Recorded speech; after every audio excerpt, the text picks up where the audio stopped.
Thank you all so much for being here. Welcome to the 2015 Sarasota Film Festival.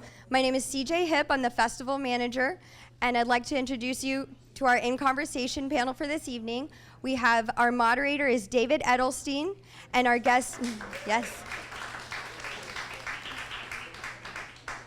And we have Tom Browne with Rachel Weisz.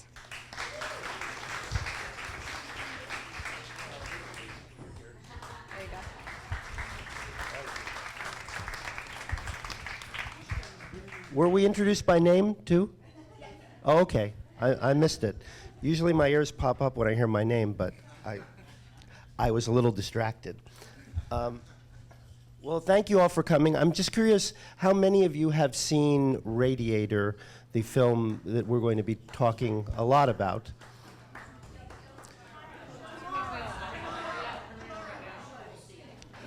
I think that's what's called a smattering. Well, it's showing right now? Well, that's splendid timing. Then we're not going to do any spoilers, but we will try to set the scene to enhance your viewing pleasure tomorrow. So I am, as you know, with the writer-director of the film, and its semi-autobiographical subject, Tom Browne. You will notice that you may have heard, it's very striking that Tom Browne, the director, and the actor Tom Fisher have never been seen together in the same place at the same time.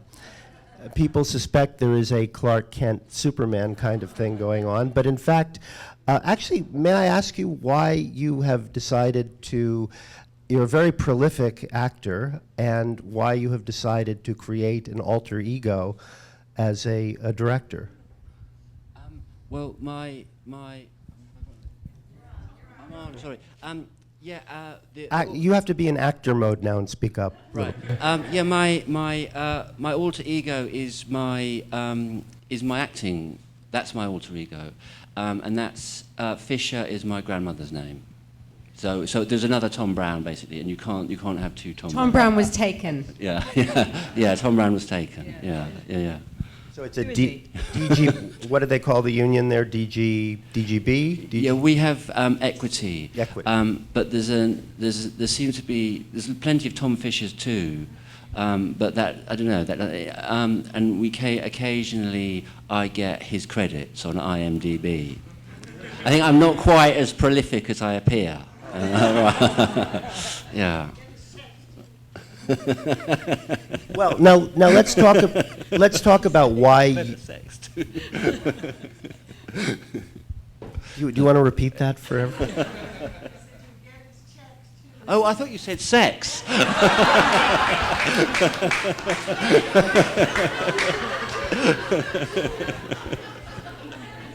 We're going to have to take a few moments to contemplate the possibilities before we go on. I think that's a real showstopper. I was going to ask the most fundamental question, which is why I am talking to both of you, why, Rachel, you signed on. I believe this is your first project as an executive producer that you have lent your power and your name to, and how you two, I noticed that one Tom Fisher at least was in the film The Mummy Returns, and I'm wondering if that might have been a place where you met, bonded, and... Tom's wife, Rose, is my best friend. Since we went to school together, we went to university together, and we still speak twice daily on the phone. Were you together in that troupe that she told me once your acting exercise was trying to seduce this very difficult young actor named Daniel Craig, and you failed, and somebody else, I don't know who succeeded, but... You have an immaculate memory. Yeah. No, so we started a theatre company at university, Tom's wife Rose and myself, and one of our early plays was about French courtesans, and Daniel was the man we had to seduce. It was a difficult job, someone's got to do it. But so Tom had, the Mummy Returns was a coincidence that we were both in that, and Tom wrote this screenplay, and I read it. I mean, you just gave it to me and said, take a look, and I just said, this is fantastic. This is deeply moving, very beautiful. You just go make it. You've got to make it. Don't, if you take it to producers, they'll try and change it and this and that. It was very unusual. It was his voice. It was massively personal. So we just suggested, why don't you just try and raise the money through friends, through families, if you're willing to make it on a micro budget, which you did. And over to you. I mean, yeah, and I think that it was very important that Rachel said, "Let's make it," because you can have a. I mean, there's that. I remember seeing an interview with Francis Ford Coppola where he said the key to making a film is saying you're making a film, and Rachel saying let's make it, that made it happen, because Danny, who I wrote it with, and I were getting nowhere. Yeah. Did you reach out to a co-executive producer is Barbara Broccoli? Did you reach out to her? Did you? This is all very incestuous, you understand, because the Broccolis are in the James Bond series, and so this is all one big family. I don't know how. Well, Rose, Tom's wife, had worked with Barbara on the what was it? They'd done something for International Women's Day together, and had liked and admired each other, and so. My wife Rose gave the script to Barbara, and she came on board. Yeah. I feel we've missed a primary step here because many of you have not seen the film. Would you just give us its premise, if you can? Its premise is that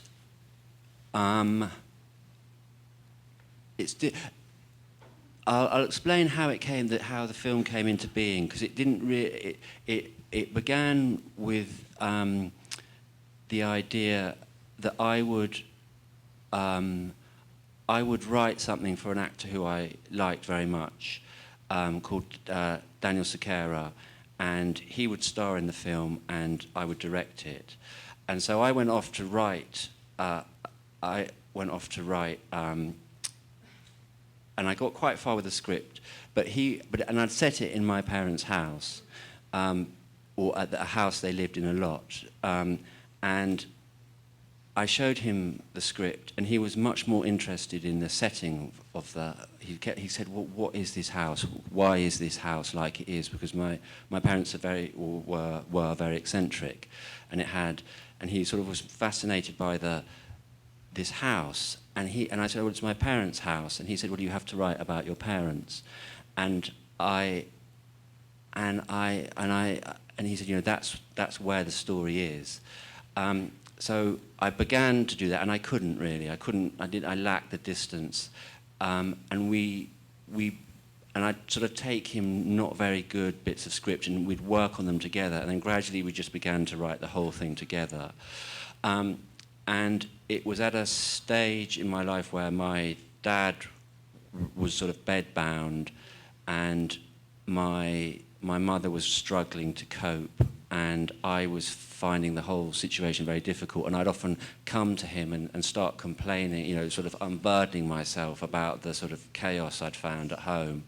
And that's what we wrote about. And it's about the end of life, about a very long-term marriage, sort of what love is, how love changes in the course of a marriage, how your parents' marriage is essentially private to you, that you weren't around when they met and fell in love and got married.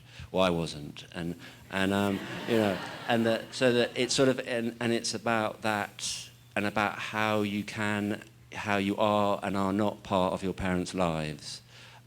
Particularly at the end of their life, and in fact, I mean, looking back, we were extraordinarily stupid, really, because we didn't do any of the things you should do. We didn't know what the ending was.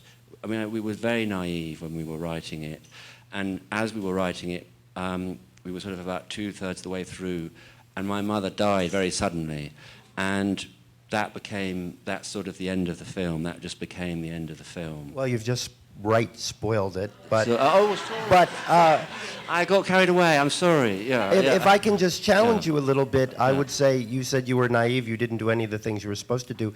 In fact, you let it evolve organically, which one would say is, especially in a festival that celebrates independent film, independent Yeah. storytelling is exactly what you should have done.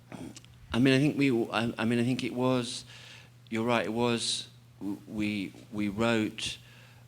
I've never written that slowly. We wrote very, very slowly and very, very carefully, and in fact, the script we never had to rewrite. We didn't rewrite the script at all. We cut bits, but we didn't ever rewrite it. Because your executive producer ran interference for you.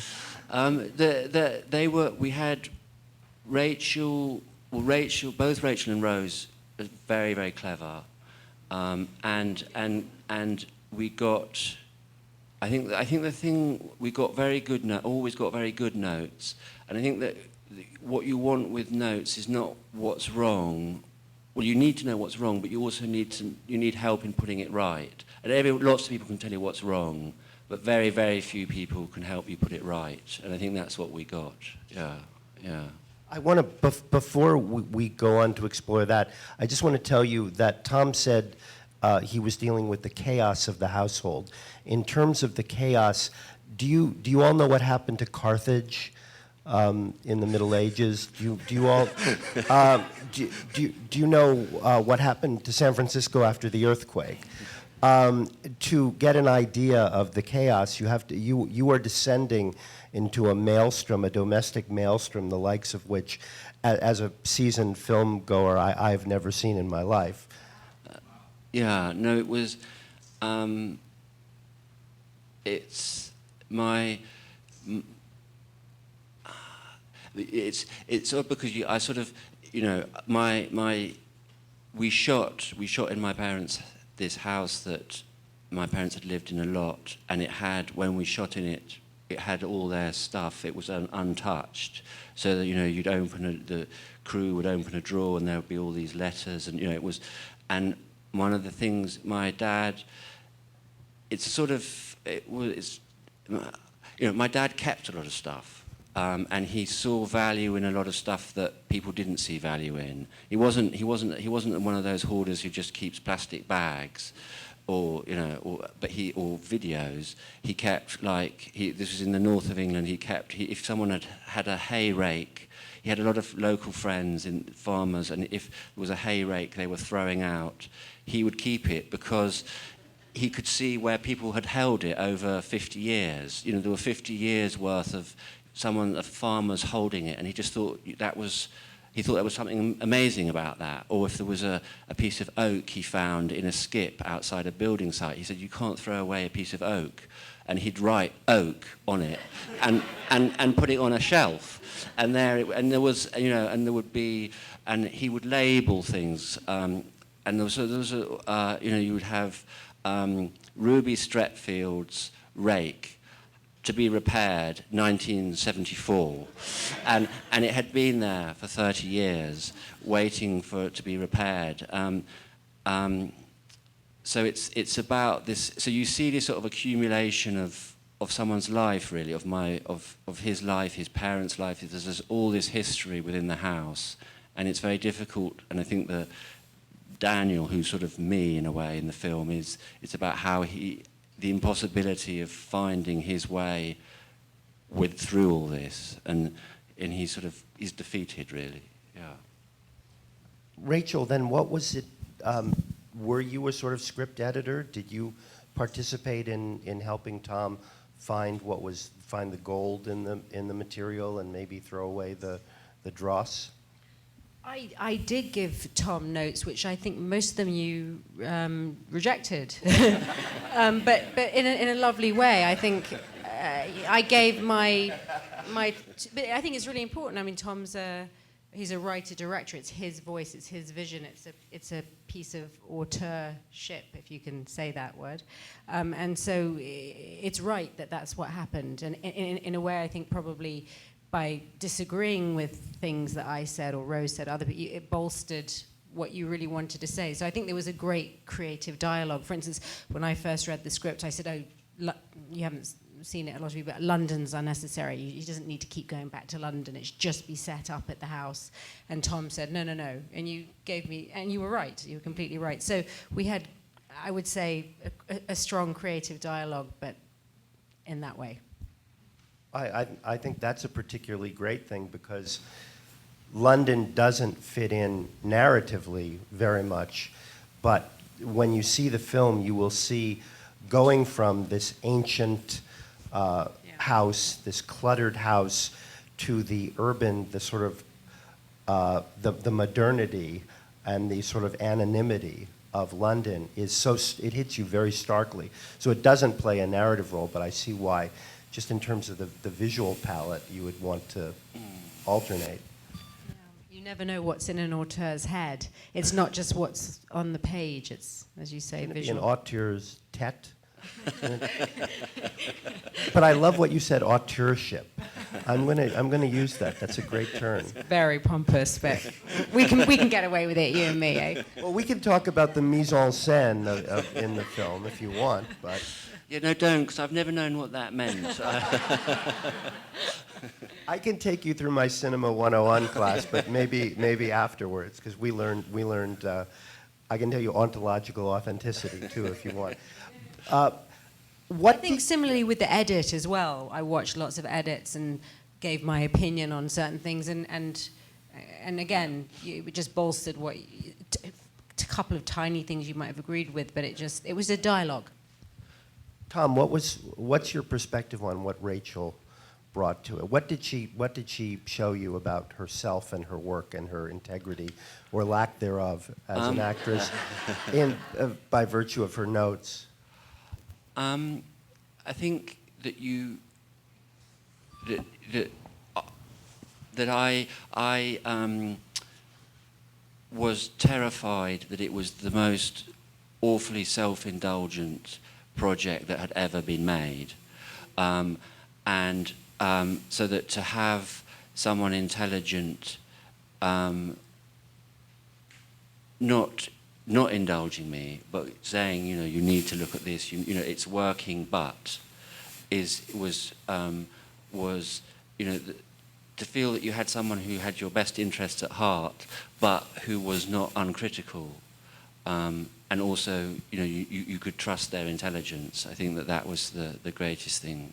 And also, to have just an injection of energy. That you can lose your way, and to have someone coming in and keeping you going, was hugely important. Do you like being on the other side, kind of puttering around and lending your?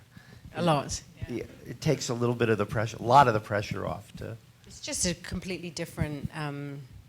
It's using different muscles. It's really, I love it. I really, really enjoyed it. Illuminate some of those muscles for us. Show us your muscles, please. Really? Oh, make that metaphor real. Okay. Sorry. No, I'm curious. I'm really curious because I know you look critically at your own work and at the films you're in, but this is a very different kind of role. I mean, I think just from having read a number of scripts and having acted in a number of films and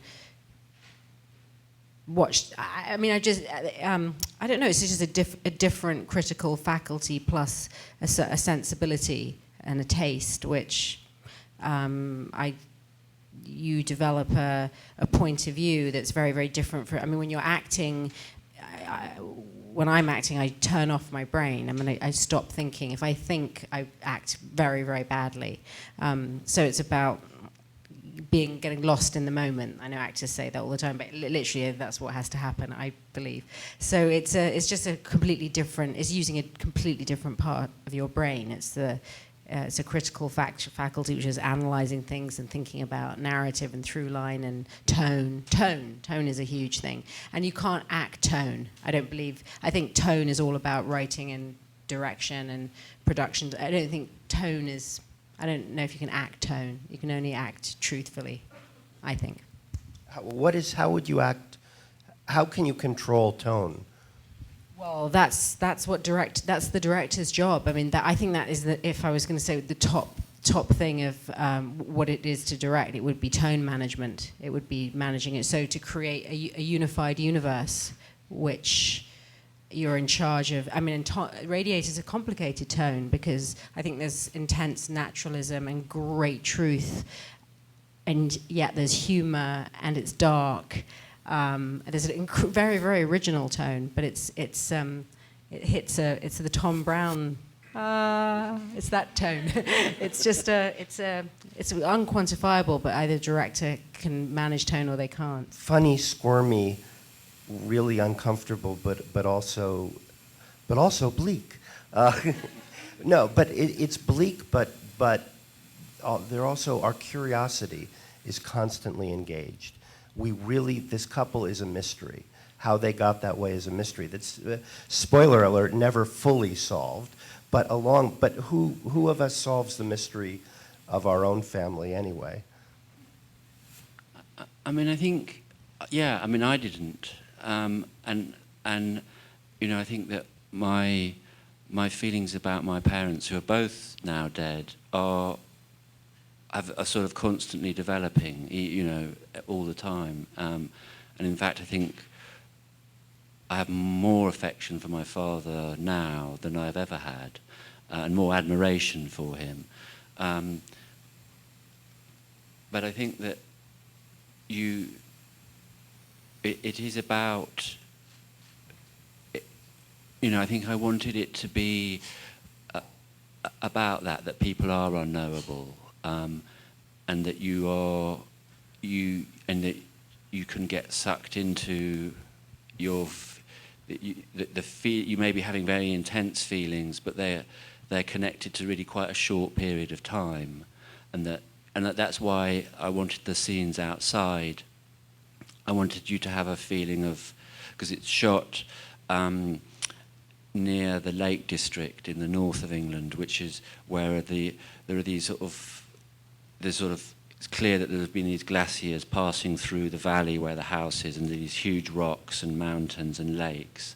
And I sort of wanted there to be when the film is very much set inside, and then the son, Daniel, escapes occasionally outside, and the wife escapes, Mariah escapes outside. And I wanted the audience to feel that there was a sort of different scale, apart from, that's what I wanted those scenes to suggest, and that there are huge periods of time, and that this is a very short period of time. And similarly with the contents of the house, that had been accumulated over generations, but there was only one, that the film only takes place in over 3 or 4 days, really. And then the end is a bit later, but the main body of the film is over a very short period of time. Would you say that when Daniel goes outside into these incredible landscapes, and it's almost mystical to me anyway, it felt, that is that liberty? Is that when you're free of all the strife of life? I mean, I think it is. I mean, that's what I used to do to get away from my parents. I'd just go out up into the hills, and it's quite desolate, and you don't see anybody, and you're just there with the wind on these, and it does feel like liberty. Yeah. Did writing the part of your mother illuminate things about your mother that you never saw until you had to try to put yourself in her head? And you had an actress, by the way, an extraordinary actress, Gemma Jones, who manages to make the character very mysterious and yet very emotionally, I would say, grounded at the same time. No, I think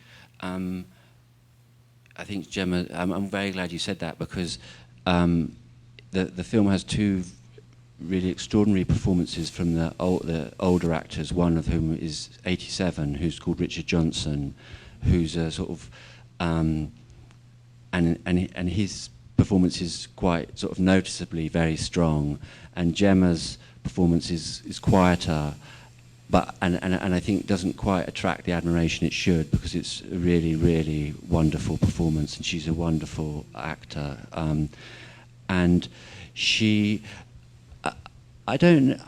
my mother was very mysterious, and I didn't, and quite sort of, she was quite determinedly mysterious. She didn't like to explain things or revisit the past. She liked to live in the present, and I don't know if, I'm not sure I got closer to who my mother was through the process of the film. That's an extraordinary thing, to write her and to put her on the screen, and yet she remains an enigma. Yeah. And yet to be true to that enigma.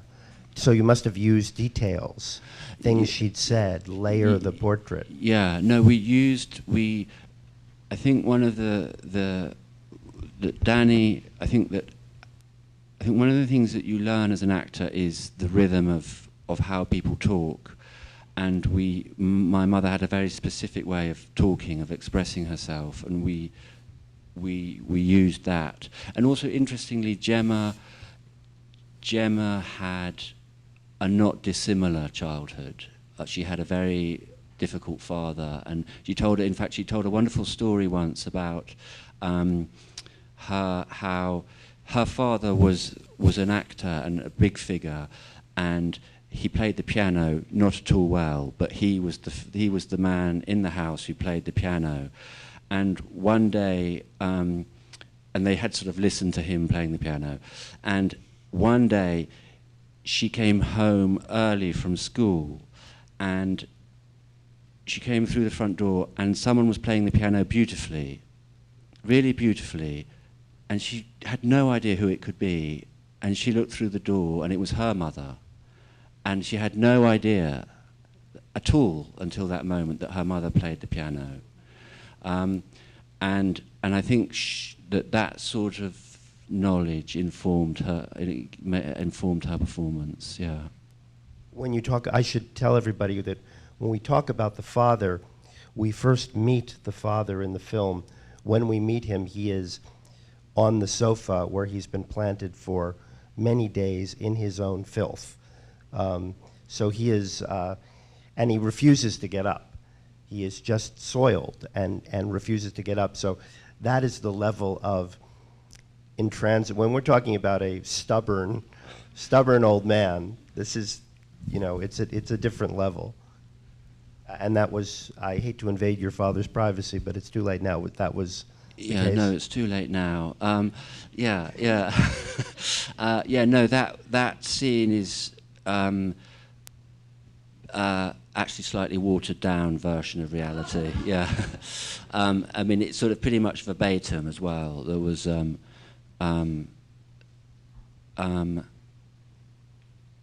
it was my dad was a shrink, and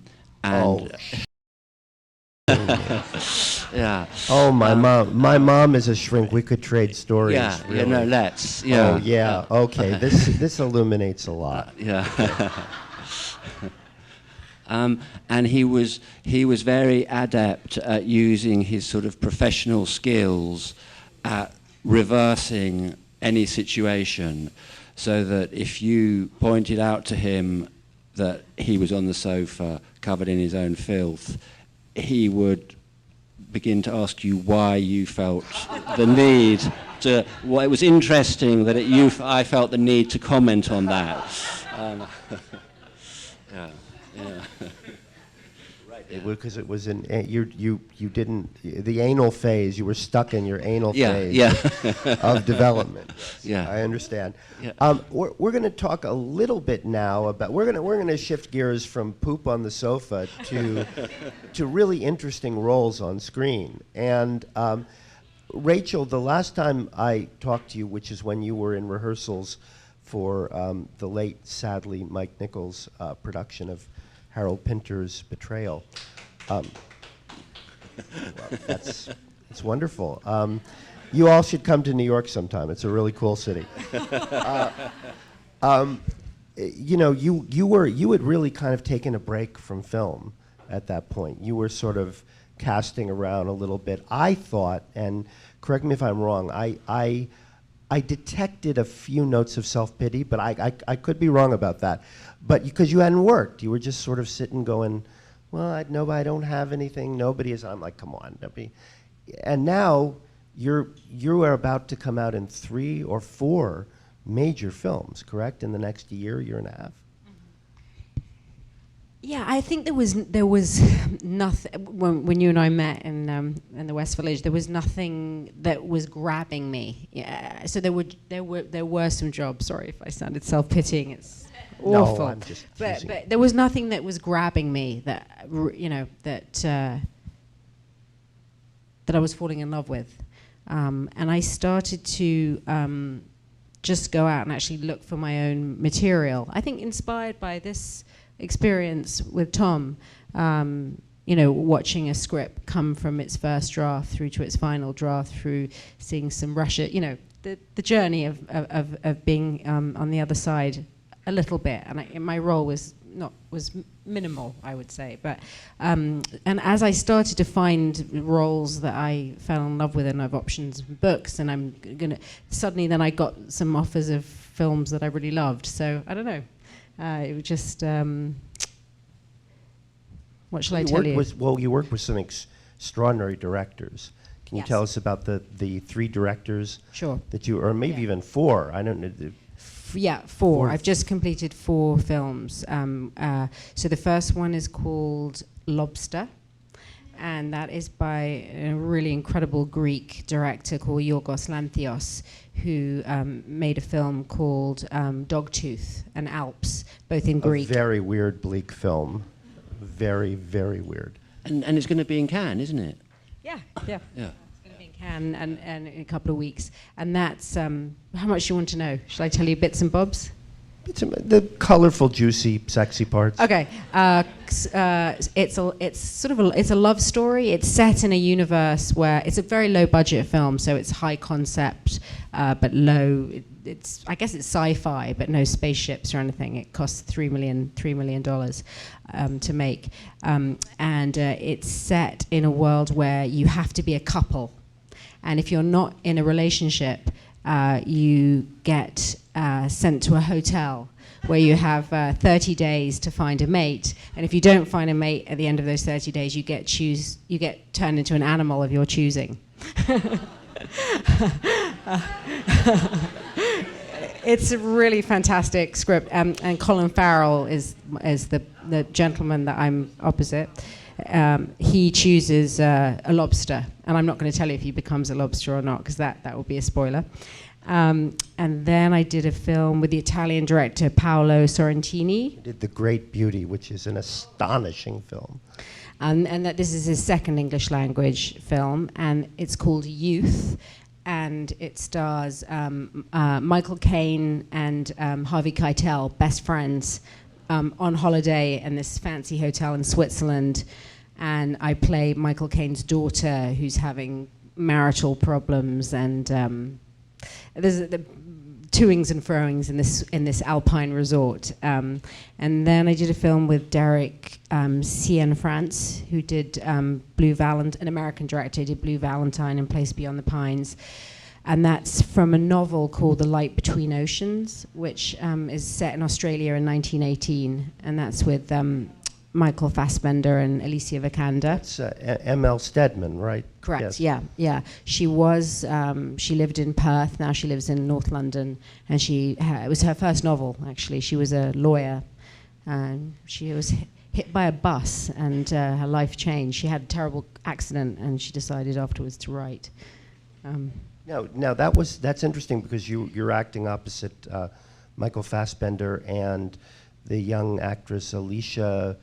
How do you pronounce her last name? Vikander. Who when you guys have a chance to see Ex Machina, she has an extraordinary, almost balletic Is that an adjective? I think She it was is. a ballet dancer, in fact. Ah, She trained as a excellent. ballerina for her Well- whole life, yeah. Well, it sounds much less graceful as an adjective than it is to watch, but she's sort of an android, artificial intelligence, who has this extraordinary fawn-like presence. So what sort of relationship, what character do you play, what sort of relationship do you have in the film with them? They steal my baby. Oh, yours is the baby that washes up. Yeah. I Yeah. see. So Fassbender is a lighthouse keeper. He's just come back from the First World War, and he's pretty depressed and dark of soul. There were a lot of Australians, obviously, who fought in the First World War, and he marries this young girl, and they live on this lighthouse, and one day they can't have a child. She miscarries, and then she can't have a child, and a baby washes up, and they raise the baby. Meanwhile, back on the mainland, I've lost my baby. I mean, it's a huge moral, tragic exploration of right and wrong, and I'm making it sound glib because it's very, very intense. You did an Australian accent? Is that your first time? Yeah, doing it? yeah. It's a period Australian accent, so it's. Let's hear it. But the thing is, it's really easy to go like Crocodile Dundee, talk Yeah. like that. It's actually very hard to do a very kind of like a well-spoken. I can't do it for you now. Sorry, David. Well, you just got finished doing an American part. Can you do your American? We've all heard you do American. Yeah, sure. American's not so hard to do. Yeah. Actually, a lot of Brits, I can't speak for you, Tom, but people like Olivier, fall on their faces they just hit their R's really hard when they're trying to talk like an American. Yeah, I've Have you done American? no, never. Because I can't. I remember doing an audition, and the American casting director sort of politely just going a little bit less, and it was a fiasco. Yeah. You just did a film with Michael Shannon, and Shannon told me that when he was making Revolutionary Road, the thing that drove him crazy was that Kate Winslet's dialogue director, American accent coach, was right on the set, like 3 feet away, and would stop. She's my teacher too. Oh, really? But he said Kate would always be stopping the take when she got a syllable wrong, and then they'd have to go right back to the beginning. He said it, and I said maybe that's why, because he plays a complete lunatic in Revolutionary Road. I said maybe that added to how kind of addled he seemed on the screen. She's your Yeah, I didn't use her on the Josh Marston film I just did in New York because they couldn't afford her. Oh, so what does she tell you about that? I know this is inside baseball, but I've always wondered how somebody, since we take our accents for granted, what do they tell you? And because you're really good at accents, what do they tell you about? I'm actually not good at accents. I have to work very, very hard to do them. I'm not a natural mimic. There are some actors who can just do it. I actually have to. It's like doing a workout for your mouth. You have to learn to use your muscles and your tongue differently. So I drill. I work very, very hard in advance, and then when I'm filming, I stop thinking about it, and then. That's right, because it's all about letting go and All that nonsense, all yeah. that sort of thing. Yeah, yeah. We went into this a lot, and the profile is in New York Magazine. Read it. It's it illuminates a little bit, not because we don't, because she doesn't. You don't do any gossip stuff at all. You don't satisfy our lust to know all about your exciting celebrity life and lifestyle, do you? Like what kind of thing? I don't know. And you play dumb too at the weirdest This is a trick she uses. She just looks at you blankly like she's never heard this before. And I don't know. Quick, who's your favorite James Bond? Daniel Craig. Damn. I was hoping she'd say George Lazenby, and we'd really have this. Actually, Richard Johnson was going to be Bond, the actor in Tom's film. Yeah, Yes, he turned down James Bond. He turned it down. Before Connery. Wow. Yeah, but he's very Was it modest. before Connery? Before Connery, yeah. But he's very modest because he says the fact is everybody turned it down because he wasn't James Bond then. You know, it was just another part, and he was happy and he didn't do it. Are we getting a wind up turning over Q&A question? Okay. Anyone who has first of all, has anybody seen the film who wants to ask a question before anything else? Oh yeah, I know, but in case you bootlegged it or somebody. Why is it called Radiator? It's called Radiator because there's my dad knew one joke, which he knew wasn't the best, but he'd bring it out when it was time to bring out a joke. He'd bring this joke out, and the joke is, Rady was a circus lion. Rady was a woman hater. Rady had a lady trainer, Radiator. And it's kind of a shorthand for the sort of jokes which you have within your family which are not funny to anybody else. Or yeah. But there's quite a lot of sadism actually in the joke. It seems innocuous. Yeah. But actually, yeah. if you no, listen to the I mean, words, it's pretty nasty. It is that sort of old. Well, I don't know if it's old school, but that sort of entrenched British sexism. Or what's the word for if you're a woman hater? Misogyny. Misogyny. That's it. Yeah, misogyny. Yeah. And there's quite a bit of misogyny on display in Yeah. the film by him. From him. Yeah. Was that always the title, or did you arrive at that while you were writing the script? Well, we didn't. I mean, it always seems to me that if you should really think of the title should almost come with the idea or the original idea, and if it doesn't, you're screwed. You know, you can't think of a title, and that was the best we could come up with. Yeah. Anyone in the back there? In the process of evaluating scripts that come to you, either as an actress or a producer, I wanted to know what the route was with Agora and the role of Hypatia, because that scared the bejeepers out of me. And it seems like it must have been a difficult film to get made. The film scared the jeepers out of you, did you say? Yeah. It scared you in the sense of the... What happened to Hypatia? I see. And also, how difficult was that to get made? Actually, you were one of the few people in America who really liked it. I loved it. Yeah. Okay, maybe there were more, but I think critically it wasn't... well, so how it came about... I'm a Rachel Weisz completist. Anything she's in, I am first in line. So, and if you haven't seen Agora, you really should. The script came to me from Alejandro Amenabar, who wrote it and directed it. And in Spain, he's a big deal, a very big deal. I think him and Almodovar are probably the two kind of big deal directors. So he just sent me the script. I remember I was filming in Prague. He came to meet me. We talked, and I mean, he actually the thing that you're scared about is that it's a true story about a 4th century astronomer, philosopher from Alexandria, and she was. It's about the birth of Christian fundamentalism, and it really, in a way, it sheds a light on contemporary fundamentalism, which is more Islamic fundamentalism. But in the 4th century, it was Christian fundamentalism, and she was, because she was a philosopher and therefore believed in doubt, and also possibly believed that the Earth wasn't the center of the universe, but the sun was. I know Galileo had to go quite a few centuries later, apparently.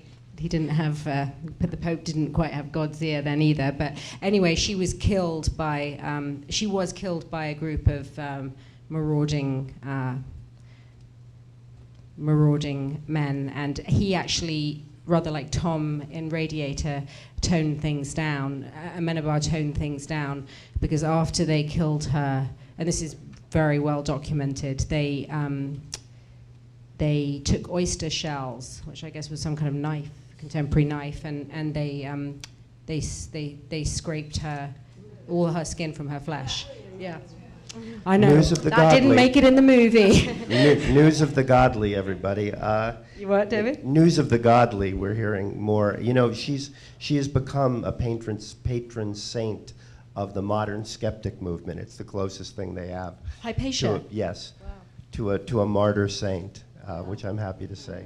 Because she wouldn't recant. She believed in doubt. She believed that to think about the world and the universe, you have to live in doubt. She was a pagan.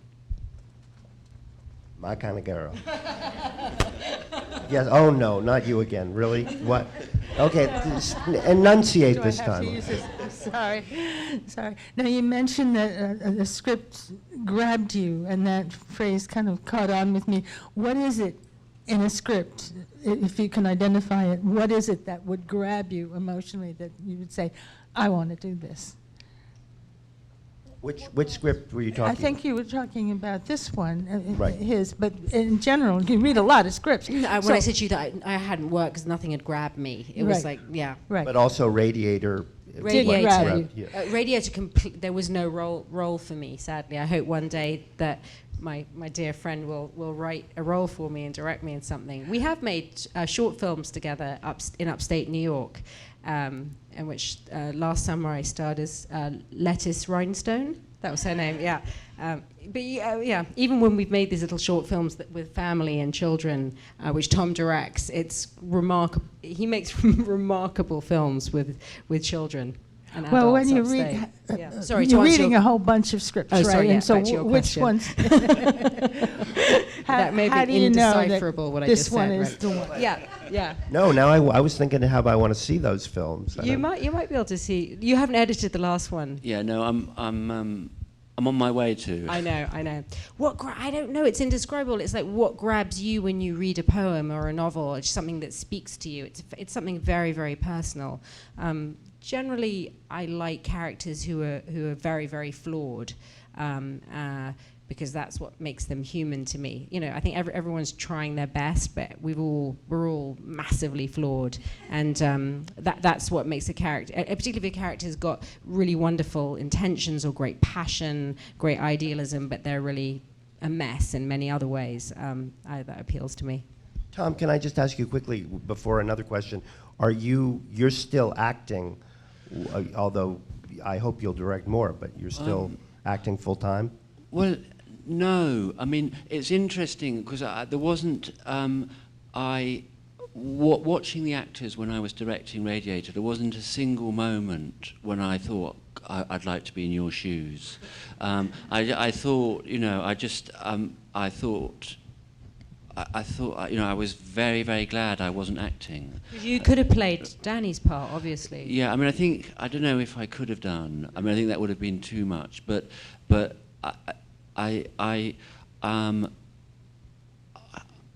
it was a real change, I don't particularly want to do any more acting. I'd like to do more directing. Yeah, I mean, I think acting's incredibly difficult. You know, I was very aware of, you know, just sort of off the top of my head, there was a moment where Gemma had, you know, she'd been waiting for 3 hours to do a scene, and she knew really that she'd get one chance to do it because we just didn't have any time.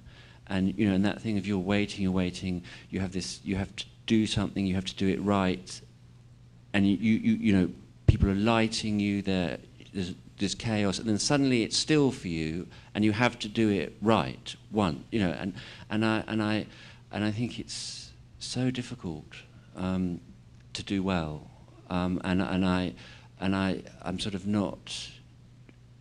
I'm sort of over it. Yeah, yeah. Yes, down here. No, what do we have time for? One more. Oh, sorry. I Rachel, apologize. I would just like to ask you, what's your most challenging role and your favorite role that you've played?